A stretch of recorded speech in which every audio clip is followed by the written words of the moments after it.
For number 1, look at pages 614 and 615 in the textbook.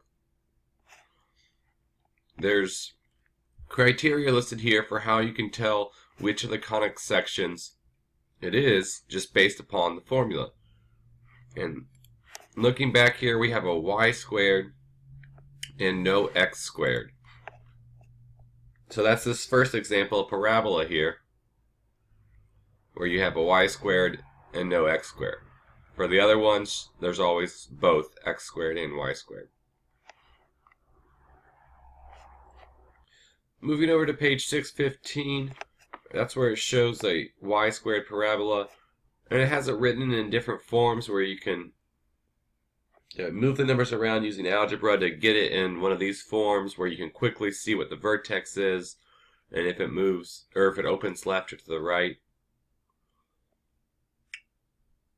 So just looking at this, even without translating it to this form,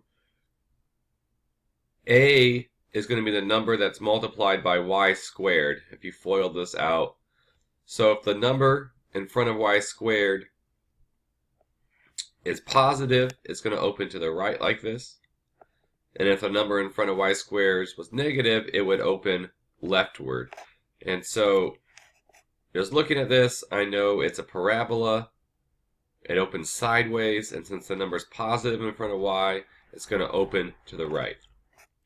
For horizontal asymptotes, look at the term on the top and the bottom with the largest exponent.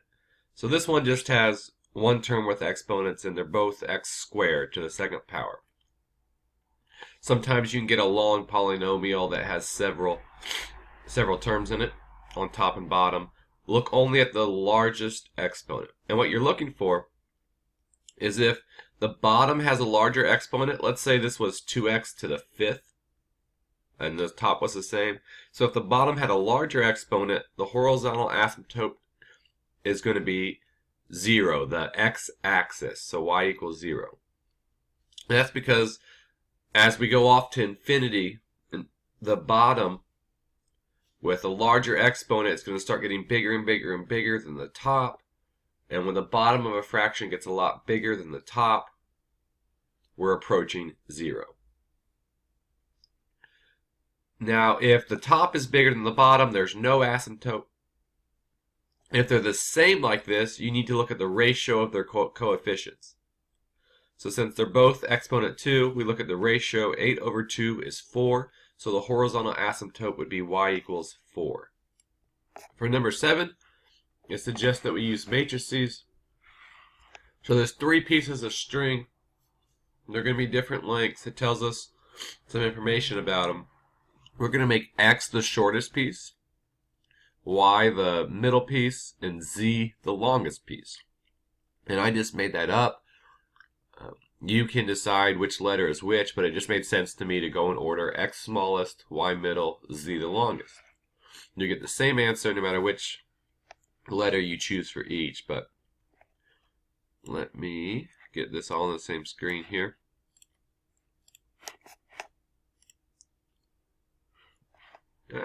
Alright, so 3 pieces, total length is 108, so it'd be x plus y plus z equals 108.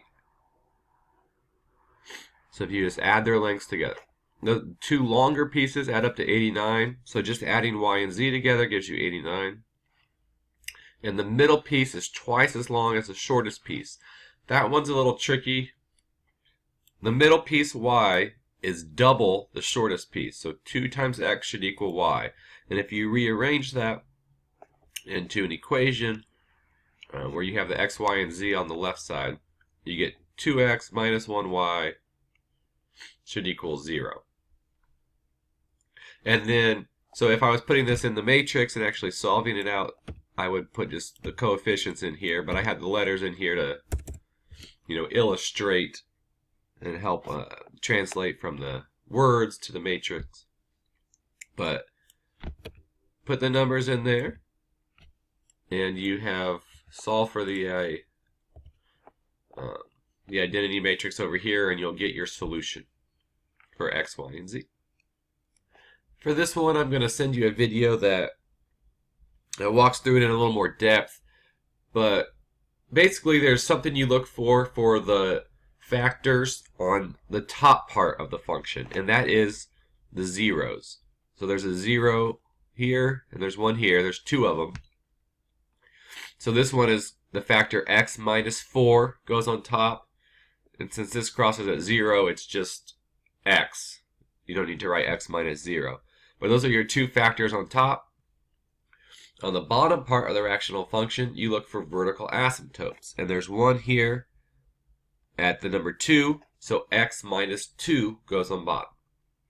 So that's how you get all your factors on top and bottom. Now the horizontal asymptote, since there's a horizontal asymptote here at the number 1, it means similarly to, what problem was I? To number 2 up here. If they have the same degree, there's a horizontal asymptote, and it's the ratio of their coefficients there. So since they have a horizontal asymptote, they need to be the same degree.